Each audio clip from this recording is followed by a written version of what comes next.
가꾸고 계십니까? 라는 제목으로 여러분과 은혜를 나누고자 합니다. 경상남도 남단 거제도 남쪽에 있어요. 거제도 가보셨어요? 제가 우리 애들 어렸을 때 거제도를 가서 거제도 수용소라는 데가 있어요. 거기서 그걸 보고 그다음에 외도 거기서 또 배 타고 가면 외도라고 있어요. 외도 거기에 갔었어요. 애들하고. 이 외도 보타니아 공원이라는 이름으로도 널리 알려진 이곳은 섬 전체가 아름다운 꽃과 나무로 뒤덮인 개인 정원이에요. 얼마나 아름다운지 여러분 한번 기회가 되면 한번 가보시기 바랍니다. 남해안 최대 관광지고 대한민국 5대 관광 명소 중에 하나라고 손꼽힙니다. 희귀 아열대 식물이 750여 종이 있고 그리고 영국의 버킹엄 궁전, 베르사유의 정원을 연상하는 아주 비너스 가든, 천국의 계단, 에덴 동산 이렇게 이름을 줘가지고 곳곳에 정말 멋있게 준비해 놨더라고요. 그래서 거기 가면 우리나라 온 게 아니라 지중해 어느 섬에 온 것 같은 그런 느낌이 들어요. 2002년도 인기 드라마 겨울 연가에서 두 남녀 주인공인 배용준과 최지우가 다시 만나는 마지막 장면을 찍은 곳으로 알려진 곳이 여기예요. 그래서 연인들이 거기에 많이 찾아가고 배용준이가 일본에서 뭐라 그래요? 연사마. 그래서 연사마에 반한 일본 관광객들이 동남아 관광객들이 거기 엄청 많이 오는. 원래 외도는 바깥섬이라는 거. 바깥섬. 바깥, 외, 섬. 이름에서도 볼 수 있듯이 이 섬은 거제도에서조차 바깥으로 인식되는 오지 중의 오지였습니다.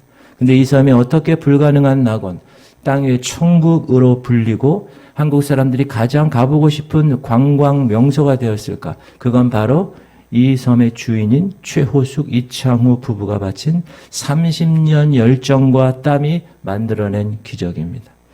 이 부부가 외도에 첫 발을 디딘 것은 1969년도 8월 친구와 남해안에서 바다 낚시하러 갔다가 풍랑을 만나서 우연히 외도 땅을 이 남편이 이창호 씨가 밟게 됩니다. 그래서 거기가 괜찮아서 3년간에 걸쳐서 그 섬을 매입하고 제일 처음에 거기서 한 사업이 밀감 사업입니다. 당시 제주도의 밀감 사업이 한창 때였고 밀감나무 3그루만 있으면 아들을 대학에 보낼 수 있다는 말이 듣던 시절이에요. 그런데 그 밀감 농장, 밀감 그 나무를 3,000그루를 심었는데 다 얼어 죽었어요. 실패. 그 뒤 돼지를 키웠어요. 돼지 농장. 어미돼지 8마리로 시작한 돼지 농장이 1년이 지나자 80마리로 늘어납니다. 그런데 돼지 파동이 일어나서 눈물을 머금고 돼지를 배에 태워서 육지로 나가 마을 사람들에게 나눠주게 되었습니다. 밀감 농장, 돼지 농장 다 실패했어요. 그래서 이들이 이렇게 생각했어요. 식물을 길어서 팔아보면 어떨까? 그래서 3번째 사업이 동백나무. 동백나무를 5년간 키워가지고 5,000주를 나무 도매상에게 팔게 됩니다. 이것이 외도에서 첫 수입 사업을 낸 거였어요. 동백나무. 당시 급속한 산업화로 우리나라가 경치 좋은 곳으로 소위 관광문화라는 것이 생기게 됐어요. 드디어 이들이 생각한 게 있어요. 정원을 한번 갖고 보자. 정원. 그래서 본격적으로 선착장 만들고 외도에 심을 나무와 꽃과 또 그 정원을 지을 재료 이런 거 전시할 조각품, 장식, 화분들을 구입하는 거예요. 그 남편은 이창호 씨는 외도에서 땅 파고 섬 일구고 부인 최호숙 씨는 서울과 외도를 바쁘게 오르면서 조각, 화분 이런 기념품들을 다 직접 싣고 막 왔다 갔다. 팔이 4번이나 부러졌대요.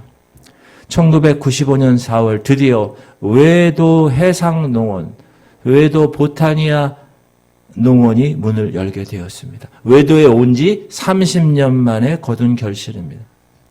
그 후 이 부부는 신앙생활을 시작하게 됐어요. 이게 중요해요. 노동을 통해서 창조의 기쁨을 배우게 됩니다. 거친 태풍과 싸우면서 하나님에 대한 믿음을 키우게 된 거예요. 그리고 교회를 하나 거기 짓는 거예요. 교회를 탁 지어서 함께 예배를 드리는 거예요. 직원 20명 예배 드리고. 그래서 그 두 손을 모으고 그 투박해지신 30년 세월 동안 얼마나 그 노동을 해서 손이 투박하게 두 손을 모으고 방황하는 영혼들이 이 창조의 아름다움에 와서 창조주 하나님을 만나고 영원한 안식을 갖게 될 그런 마음을 가지고 그 농원을 기도로 운영을 하고 있습니다.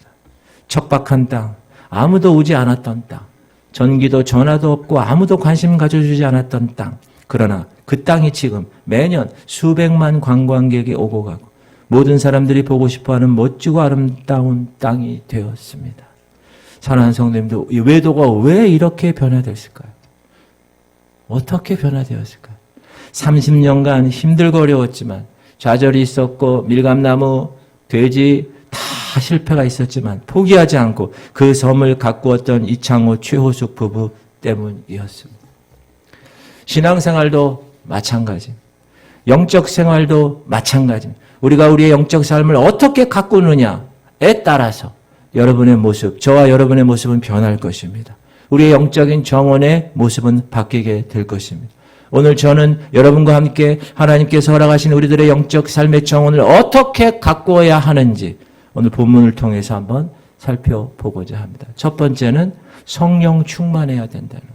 따라합시다. 영적 삶의 정원을 가꾸는 방법은 성령 충만해야 한다. 에베소서 오늘 본문이에요. 시작. 그의 영광의 풍성함을 따라 그의 성령으로 말미암아 너희 속사람을 능력으로 강건하게 하시오며. 따라합시다. 그의 성령으로 말미암아 속사람을 강건하게 하시오며. 여러분, 마음은 정원과 같은 거예요.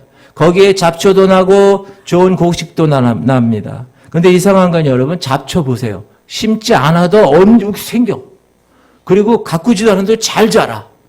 잡초의 특성이에요. 근데 좋은 곡식은 뭐죠? 좋은 종자를 심어도 잘 나질 않아. 그리고 잘 성장하지도 않아. 그리고 잡초와 곡식이 함께 있으면 어떻게 됩니까? 어느 사이에 잡초는 무성해져요. 곡식은 시들시들 말라요. 그래서 그만 죽어버려요. 그렇기 때문에 따라합시다. 잡초를 제거하는 일이 반드시 필요합니다. 그것이 가꾼다는 얘기예요. 부지런히 김을 매서 잡초를 제거해 주어야 그 땅에서 오는 좋은 기운 받아서 곡식이 잘 자랄 수 있는 것입니다. 우리 그리스도인의 영적인 삶도 마찬가지다. 여러분의 속사람을 잘 관리해야 된다는, 다시 말해서 영적인 삶을 잘 가꾸어야 하는데, 그런데 그 영적 속사람을 가꾸는 방법, 이 마음을 새롭게 하는 그 방법이라는 것은 뭐냐? 오직 성령의 능력으로만 가능하다라고 오늘 본문은 이야기하고 있는 겁니다. 이거는 우리의 의지 이전의 말이에요. 의지 이전에. 내 생각이나 내 의지로 된다, 그런 얘기가 아니에요. 하나님의 영이 나와 함께 하셔서 된다. 하나님의 영이 내 마음을 주장하니까 되는 거고, 내 생각보다 훨씬 더 깊은 곳에서 하나님의 영이 먼저 변화를 일으켜 주셔야 내가 변화되는 겁니다. 복음서에 보면 밤에 예수께서 한 사람의 방문을 받는데 니고데모라는 사람이에요. 나이도 있고 율법사고 아주 대단한 하이 클래스에 있는 사람이에요. 근데 그 사람에게 이렇게 얘기하죠. 시작. 바람이 임의로 불매 내가 그 소리는 들어도 어디서 와서 어디로 가는지 알지 못하나니. 성령으로 난 사람도 다 그러하리다. 나도 모르게 성령이 내 마음을 주장할 때, 성령이 내 마음에 오실 때 내가 이 모든 악으로부터 자유하고 내 심령이 거룩하게 된다는 겁니다. 그래서 여러분, 초대교회 우리가 사도행전 공부하고 있는데 베드로가 성령에 충만하게 될 때 그의 과거가 어떻게 됐어요? 그의 나약함, 3번이나 그의 스승을 부인했던 그 모든 것을 그가 이기고 오로지 그리스도의 사랑과 그 은혜에 충만하여 설교하고 하나님의 거룩한 사역을 했더니 3,000명, 5,000명이 놀라운 하나님의 앞으로 돌아오는 위대한 역사를 이룬 것을 우리는 알고 있습니다. 우리가 우리 자신의 육체의 속성을 이기는 방법은 오직 성령 충만함밖에 없다. 그것만 가능하다. 왜냐하면 우리는 우리 자신을 고쳐나가려고 해요. 그러나 죄의 세력 안에 있어요. 그래서 여전히 실패해요. 육 때문에. 그러나 우리가 성령 안에서 살고자 하면, 성령 충만함을 받으면 성령께서는 우리의 죄성을 불태우세요. 육신의 죄성을. 그리고 우리의 성령의 열매를 향한 마음으로 이끌어 주시는 것. 따라서 우리가 꼭 알아둬야 할 것은 우리의 속사람을 강건하게 하는 것은 내 자신의 노력과 뜻대로는 절대로 되지 않는다는 걸 여러분 꼭 기억하셔야 합니다. 여러분 만약에 우리 노력과 우리가 스스로 할 수 있는 것이라면 성경에 이렇게 기록하지 않았을 거예요. 왜냐하면 우리는 육을 갖고 있어요. 그래서 악한 영이 그 육체를 따라서 우리가 예수 믿고 구원받았어도 잘 들으세요. 우리가 구원받았어요. 그래도 우리를 주장하고 있는 거예요. 누가? 그 죄가, 그 사단이 주장하는 거예요. 구원받았어도 아직 우리 육체 속에 죄의 소욕이 있어요. 죄의 경향성이 있어요. 죄성이 있어요. 그것이 살아있기 때문에 시기의 잡초가 올라오는 거예요. 아유, 저 집사죠. 질투의 잡초가 자라나는 거예요. 싸움과 다툼의 잡초가 자라는 거예요. 따라서 이 문제는 오직 성령께서만이 하실 수 있는 것이다. 성령만 하실 수 있는. 사랑하는 성도님들, 그러므로 오직 모든 일을 누구에게 의존합니까? 성령님께 의존하는 거예요. 따라합시다. 성령님께 맡기십시다. 그때 하나님의 위대한 성령이 저와 여러분을 하나님의 사람으로 가꾸어 가시는 거예요. 그래서 사도 바울은 이렇게 선포하는 겁니다. 시작. 오직 성령의 충만함을 받으라. 오직. 이것은 성경의 명령이에요. 우리가 우리를 이길 수 있는 힘은 뽑아도 계속해서 돋아나는 육체의 잡초들을 제거하는 것은 오직 성령을 충만함을 받는 길 뿐이다. 성령 충만함 받을 때 우리의 생각은 성령의 생각으로 바꾸는 겁니다. 성령 충만함 받을 때 우리의 말은 성령의 말로 바뀌는 것입니다. 성령 충만함을 할 때 우리의 모습은 성령의 모습으로 바뀌는 거예요. 성령 충만할 때 우리의 삶 전체가 성령의 열매로 가득 차게 되는 거예요. 육체의 잡초들은 다 물러가는 것입니다. 우리의 영적인 삶에 삐집고 올라오는 가시들이 있어요. 그것은 다 뽑히는 거예요. 썩어지고 더러운 잡초들은 다 떠나갈지어다. 하나님께서 우리에게 허락하신 놀라운 성령의 충만함을 가지고 우리 안에 성령이 충만하면 성령의 시대가 열리는 겁니다. 한 주부가 있었습니다. 근데 이 주부가 공부를 계속했어요. 아직 끝나지 않았어요. 근데 결혼을 했어요. 한 가정의 주부이면서 결혼 생활도 하면서 학생이면서. 근데 그는 그의 삶을 이렇게 얘기합니다. 나는 공부를 하면서 집안 살림과 육아를 전담했고 남편은 직장일에만 매달려야 했다. 남편은 대부분 11시가 넘어서야 집에 들어왔다. 술에 취해 들어오는 날도 적지 않았다. 남편을 직장에 완전히 빼앗긴 느낌이었다. 늘 힘들어하는 그는 휴일에는 쉬어야 한다는 생각이 몹시 강했다. 집안일을 도와주거나 잠시라도 아이들을 돌봐서 아내에게 쉴 수 있는 시간을 줘야겠다는 생각은 꿈에도 못하는 눈치였다. 그로 인해서 나는 사실 평일보다 휴일에 마음이 상한 적이 더 많았다. 나는 책 한 권을 읽을 여유 없이 사는데 학생임에도 남편은 하루 종일 누워서 재미있는 책을 읽고 있다. 어느 날 남편이 야속해서 짜증을 부렸다. 일요일 오후였다. 남편은 갑자기 화를 폭발하면서 내가 집에 와서 책 하나도 못 읽어? 라고 소리치면서 읽고 있는 책을 갈기갈기 찢어 던져 버린 것이 아닌가. 쉬면서 재충전하고 싶다는 남편의 욕구와 휴일이나마 남편의 보살핌과 도움을 받고 싶었던 이 아내의 욕구가 정면으로 충돌하던 충격적인 기억이었다. 그 후로 서로 삶에 무관심해지기 시작했다. 각자가 맡은 역할을 수행하는 것으로 남편과 아내의 의무를 다한다고 생각했다. 그러자 우리 관계는 아무런 윤기도 흐르지 않고 삭막한 관계가 되었다. 별일 아닌 일들에 꼬투리를 잡게 되고 죄책감과 당황함을 느끼게 되고 서로에 대한 용서와 관대함이 사라져갔다. 그런데 이 자매가 자기 가정에서 일어난 어느 날의 변화를 이렇게 고백합니다. 그렇게 살던 우리 부부에게 특별한 일이 일어나기 시작했다. 40을 넘긴 남편이 하나님께 순종하면서 변화하기 시작했고 동일한 변화가 1년의 시차를 두고 내게도 시작되었다. 이로 인해 우리 부부는 중년의 나이에 주책 없이 신혼기를 맞게 되었다. 아니 연애 때나 신혼 때도 맛보지 못하던 깊은 사랑과 연합의 즐거움을 알게 되는 것이다. 이 책의 마지막 부분에서 자신들의 결혼 생활의 결론을 이 사람은 이렇게 마무리 짓습니다. 그렇다.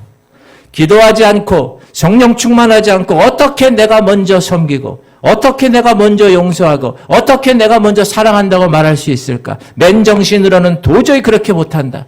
그래서 알코올 중독자들이 술에 쩔어 살듯 우리의 삶은 성령에 취해 살아야 하리라. 할렐루야. 그렇습니다. 성령 충만이 해답입니다.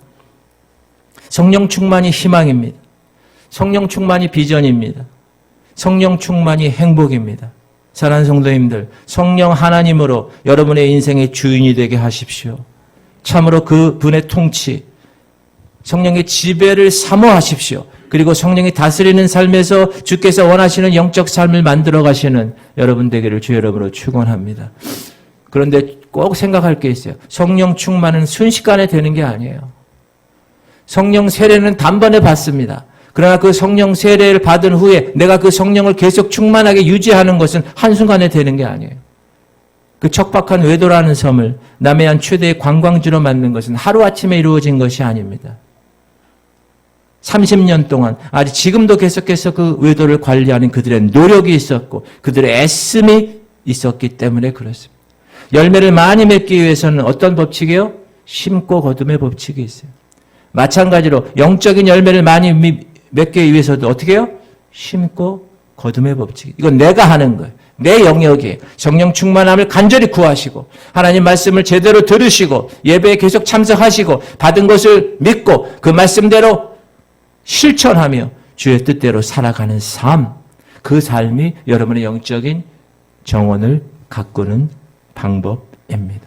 사랑하는 성도님들, 아무도 여러분에게 관심 없고 아무도 여러분 찾지 않고 아무도 여러분 생각하지도 않아. 여러분 스스로도 별로 희망이 없어. 절망에 빠져 있는 것 같아. 그럼에도 불구하고 만약 여러분이 영적인 여러분의 삶의 정원을 부지런히 가꾸고 인내와 끈기로 성령 충만하기 위해서 계속 노력하면 여러분의 속사람은 강건해질 것입니다. 여러분의 삶의 정원은 아름다운 열매로 가득 찰 것입니다. 성령의 열매가 막 철철철철 넘치. 사랑과 희락과 화평과 오래 참음과 자비와 양성과 충성과 온유와 절제의 열매가 막 맺히는 거예요. 그런 성령의 사람들이 다 되실 수 있기를. 그래서 영적인 정원을 아름답게 가꾸실 수 있기를 주의 이름으로 축원합니다. 할렐루야. 두 번째는 따라합시다. 영적 삶의 정원을 가꾸는 방법은 믿음이 충만해요. 오늘 본문 말씀이에요. 시작. 믿음으로 말미암아 그리스도께서 너희 마음에 계시게 하시옵고 믿음으로 예수 그리스도께서 나의 삶을 주장하게 하라는 거예요. 믿음으로. 시작. 너희가 내 안에 거하고 내 말이 너희 안에 거하면 무엇이든지 원하는 대로 구하라. 그리하면 이루리라. 내 말이 너희 안에 거하면 그랬습니다. 알게 모르게 주님이 나를 주장하고 주의 말씀이 내 안에 있어서 내 마음을 다스려 주시면 그분을 아는 지식에 넘치는 역사가 우리에게 경험되는 것입니다. 그래서 우리는 항상 주께서 우리의 마음을 지배할 수 있도록 어떻게 해요? 믿음으로 살아가야 되는 것입니다.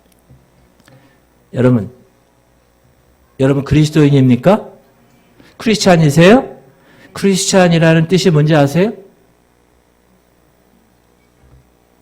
그리스도를 주로 고백하는 사람이 크리스찬이에요. 그럼 그리스도를 왕으로, 그리스도를 나의 주인으로 영접하는 건 무엇으로 가능합니까? 믿음으로만 가능한 거예요. 여러분, 교회 다니는 것과 예수 믿는 것은 다른 것입니다. 그리스도가 내 마음의 주인이 되어서 그 주인이 명령하시는 대로 순종하는 삶, 내가 주인 되어서 내 멋대로 사는 삶, 그건 다른 거예요. 내 마음과 내 모든 삶을 주님께 맡기는 삶, 그리고 그분께 내 마음을 바치는 삶, 그것이 참된 신앙입니다. 이 사람이 누구냐? 이용규 선교사예요. 이분이 어떤 사람이냐? 서울대 학부를 나왔어요. 이야, 서울대 나왔어요. 서울대 대학원을 나왔어요. 우와. 미국으로 유학 가서 하버드 대학에서 박사학위를 받았어요. 우와. 그러나 그는 학위를 받자마자 안락한 미래의 보장과 인간의 기대를 전부 내려놓고 가족 모두가 몽골 선교사로 헌신합니다. 평신도 선교사로 파송받아서 오지의 땅 몽골 울란바토르로 들어갑니다. 그럼 이렇게 고백합니다. 이 사람이 내려놓음이라는 책을 쓴 사람이고 또 나중에 더 내려놓음이라는 책을 쓴 사람. 내려놓음이란 나를 비우고 하나님으로 채우는 삶의 결단이다. 너무 멋있지 않아요? 또한 하나님이 내려놓으라고 하시는 이유는 우리가 내려놓을 때 비로소 그것이 진짜 우리 것이 되기 때문에 하나님이 우리에게 더 좋은 것을 주시려고 내려놓으라고 하는 것이다. 이 이영구 선교사가 더 내려놓음이라는 책을 썼는데 거기서 그는 이렇게 얘기합니다. 내가 내려놓음이라는 책을 쓰고 나서 첫 번째 반응 가운데 야, 하버드 출신자, 서울대학교 출신자가 몽고 선교사로 갔어? 그래서 내려놓은 거야? 라고 오해한다든지 어떤 것을 많이 가졌거나 내려놓을 만한 자리에 오른 그런 다음에 내려놓아야 된다고 사람들은 오해를 한다. 그러나 이영규 선교사가 말하고 싶은 것은 그런 게 아니라 그는 딱 한 가지 성경 말씀을 이야기합니다. 시작. 내가 그리스도와 함께 십자가에 못 박혔나니 그런즉 이제는 내가 사는 것이 아니요 내 안에 내 안에 그리스도께서 사시는 것이라. 이제 내가 육체 가운데 사는 것은 나를 사랑하사 자를 위하여 자기 자신을 버리신 하나님의 아들을 믿는 믿음 안에서 사는 것이라. 믿음 안에서 산다는 거예요. 믿음 안에서. 이영규 선교사에게 있어서 내려놓음이란 십자가에서 자기가 죽는 거예요. 내려놓을 때, 내가 죽을 때 하나님으로 채워졌다는 거예요. 내 자아가 십자가에서 못 박혀 죽었을 때 주께서 내 안에 다시 사셨다는 거예요. 그래서 그는 이 말씀의 삶을 자기의 몽골 선교사를 통하여 우리에게 보여주고 있습니다. 사랑하는 성도님들, 우리는 하나님께 나를 다스려 주실 때, 내가 그분을 내 마음 가운데 둘 때, 그때 우리는 자유할 수 있는 존재가 되는 것입니다. 우리가 교회 나와 예배 드리고 기도 생활하고 말씀 보고 봉사하는 것은 그 자체의 목적이 있는 것이 아닙니다.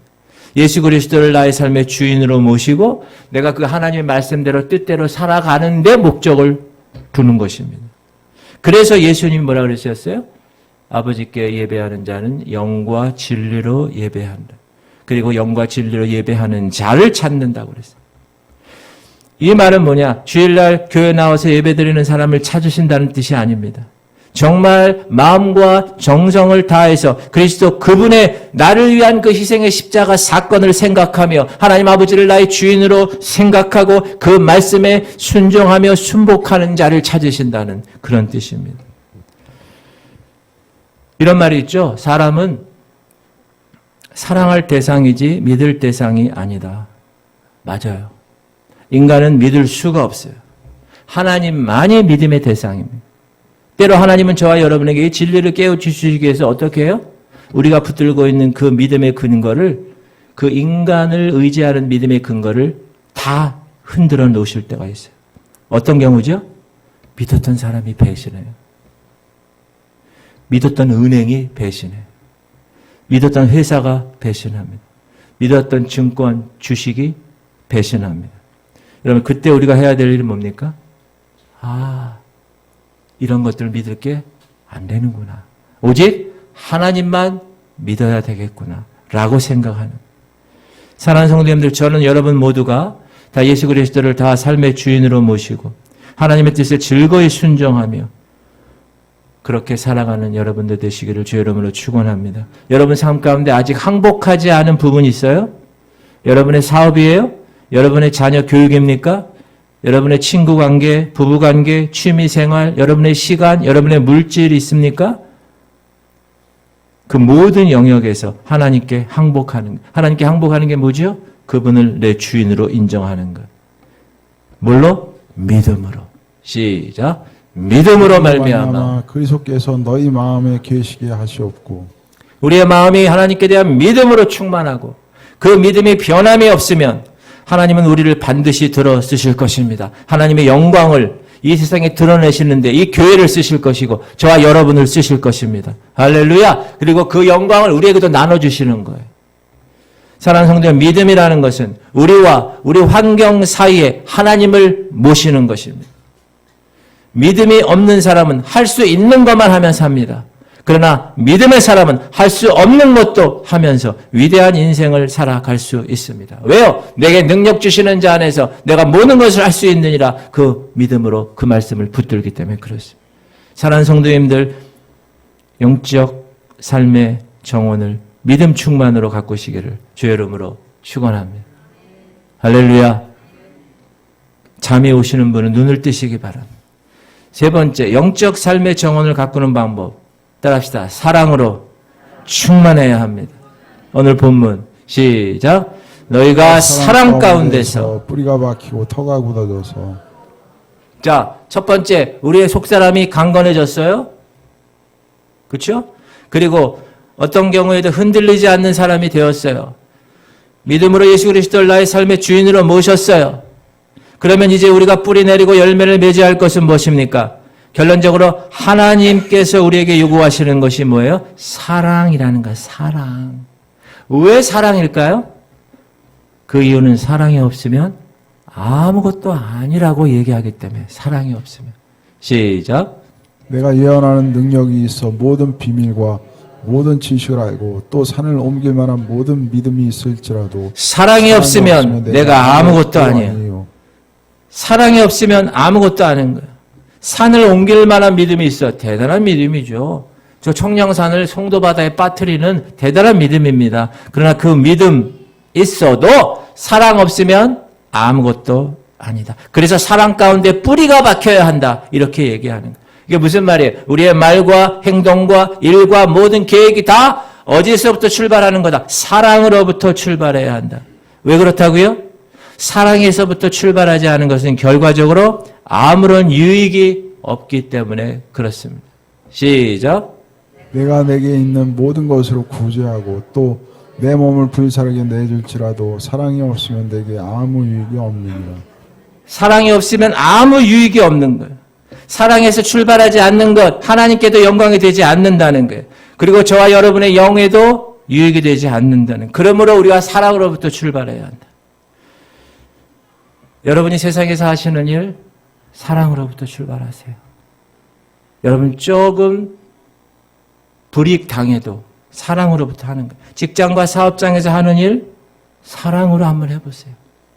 손가락질 당해도. 가정에서 하는 일, 제가 하는 이 목회도 사랑하는 마음에 뿌리를 박을 때 하나님께 영광을 돌리게 되는 것입니다. 여러분이 계획하는 모든 일이 있죠. 이 교회가 계획하는 모든 일도 있어요. 2023년도에. 그런데 그게 사랑하는 마음에 뿌리를 박아야 돼요. 그래야 하나님의 역사하시고 그래야 하나님이 그것을 통해서 선한 열매를 맺게 하시는 것입니다. 사랑하는 성도님들, 하나님의 사랑 경험하셨습니까? 하나님의 아들, 하나밖에 없는 아들을 죽여서 여러분을 살리셨다는 거예요. 그 독생자의 외아들을 준 그 하나님의 사랑, 우리를 살리기 위해서 예수님도 그래요. 스스로 자진해서 이 땅에 사람으로 오셔서 그의 목숨을 십자가에서 내어주셨어요. 누구를 위해서? 저와 여러분을 위해서. 예수님은 십자가로 가시기 전에 제자들에게 이렇게 얘기합니다. 시작. 새 계명을 너희에게 주노니 서로 사랑하라. 내가 너희를 사랑한 것 같이 너희도 서로 사랑하라. 너희가 서로 사랑하면 이로써 모든 사람이 너희가 내 제자인 줄 알리라. 여러분, 예수님의 제자들 맞습니까? 예수님의 제자의 특성이 뭐라고요? 사랑이라는 거예요. 사랑의 열매를 맺을 때 사람들이 저 사람 그리스도 제자구나. 저 사람 교회 다니는 사람이구나. 저 사람 하나님의 백성이구나. 라는 것을 알게 된다는 거예요. 자, 우리는 근데 이렇게 얘기하는 사람은 목사님 저는 원래 사랑이 좀 없어요. 저는 우리 가족 대대로 유전적으로 DNA가 사랑이 없어요. 이렇게 얘기하는 사람이 있습니다. 그런데 오늘 말씀에 보면 성령으로 말미암아 하나님의 사랑이 체험됐다는 거예요. 성령으로 말미암아 하나님의 사랑이 우리 안에 부어졌다는 거예요. 시작. 우리에게 주신 성령으로 말미암아 하나님의 사랑이 우리 마음에 부은 바 됨이니. 따라합시다. 성령으로 말미암아 나는 DNA가 사랑이 없어요. 그러나 성령으로 말미암아 진정 성령님을 만나고 진정 내가 예수님을 만난 사람이라면 그 DNA도 넘어설 수 있는 하나님의 사랑이 충만하게 우리 마음에 부은 바 되었다. 성령 하나님은 지금도 여러분에게 사랑할 수 있는 에너지를 주시고 사랑할 수 있는 능력을 우리에게 공급하신다는 거예요. 아, 나 원래 그런 사람이야. 변명할 수가 없다는 거예요. 진정 하나님의 사랑을 체험했다면 성령으로 말미암아 그 하나님의 체험된 사랑이 우리 안에 가득 부어졌다. 그러므로 내 사랑으로는 다른 사람을 사랑할 수 없지만 하나님이 성령으로 부어주신 그 하나님의 사랑으로는 다른 사람을 사랑할 수 있게 되는 것입니다. 그래서 목원들을 사랑하는 거예요. 그래서 목사가 성도들을 사랑하는 거예요. 주변에 있는 사람들 그래서 사랑할 수 있는 거예요. 왜? 성령은 하나님의 영이기 때문에 그래요. 시작. 하나님이 우리에게 주신 것은 두려워하는 마음이 아니요 오직 능력과 사랑과 절제하는 마음이니. 여기서 능력과 사랑과 절제가 원래 능력의 영, 사랑의 영, 절제의 영을 주셨다는 거예요. 성령은 사랑의 영이라는 거예요. 그래서 그분이 우리 안에 사랑할 수 있는 능력을 지금도 막 공급하신다는 거예요. 믿습니까? 그래서 우리는 사랑할 수 있는 거예요. 그리고 여기 우리가 사랑의 열매를 맺어야 할 이유가 있는 거죠. 시작. 능히 모든 성도와 함께 지식에 넘치는 그리스도의 사랑을 알고 지식에 넘치는 그리스도의 사랑을 알 때 그때 우리는 하나님의 모든 충만한 것으로 충만하게 될 수 있다는 겁니다. 시작. 그 너비와 길이와 높이와 깊이가 어떠함을 깨달아 하나님의 모든 충만하신 것으로 너희에게 충만하게 하시기를 구하노라. 그러므로 하나님의 사랑이 여러분에게 바켓으로 부어 주시기를 항상 사모해야 됩니다. 할렐루야. 그래야 사랑을 하는 거예요. 그래야 나오는 거예요. 내 사랑으로는 되지 않아.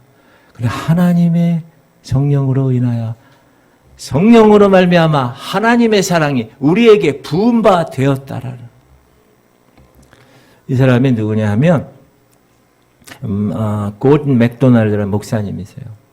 근데 저분이 쓴 책 중에 가장 영적으로 영향력을 준 책이 내면 세계 질서와 영적 성장이라는 책입니다. 저 책은 정말 베스트셀러예요. 여기서 이분이 이렇게 얘기합니다. 내면 세계 정원이란 하나님의 영이 오셔서 하나님 자신을 나타내시고 하나님의 지혜를 주시고 우리를 칭찬하기도 하시고 꾸짖기도 하시고 격려해 주시고 방향을 제주해 주시고 우리를 인도하여 주시는 장소다. 뭐가요? 내면 세계의 정원이. 이 정원이 질서 정연한 모습일 때 그곳은 고요하다. 그곳에는 번잡함, 소음, 혼란스러움이 없다. 내면의 정원은 섬세한 곳이어서 잘 가꾸지 않으면 어느 사이엔가 가시덤불이 자랄 것이다. 하나님은 난잡하게 어지러진 정원을 거닐지 않으신다. 잘 들으세요. 하나님은 난잡하게 어지러워진 정원을 거닐지 않으신다. 그러므로 내면 세계의 영적 차원의 질서를 잡는 것은 바로 영적 정원을 가꾸는 작업이다. 그것은 조심스럽게 영적인 터를 일구는 작업이다. 우리의 마음의 예배 초소를 만들어 놓고 때때로 그곳에 찾아가 하나님과 부드럽고 겸허한 사랑의 교통을 나누는 곳이다. 어디가? 내면의 세계의 정원이. 성경을 통하여 위대한 신앙인들의 역사를 통하여 영적 훈련에 대한 명령이 우리에게 수없이 주어져 있다. 이 내면 세계의 정원을 정돈하고 가꾸는 사람은 하나님께서 오셔서 말씀하실 내적 공간을 만드는 자이다. 그래서 우리가 그 음성을 듣게 될 때 그 음성은 어떤 음성과 다르다는 것을 깨닫게 될 것이다. 여러분의 영적 정원을 잘 가꾸실 수 있기를 주의 이름으로 축원합니다.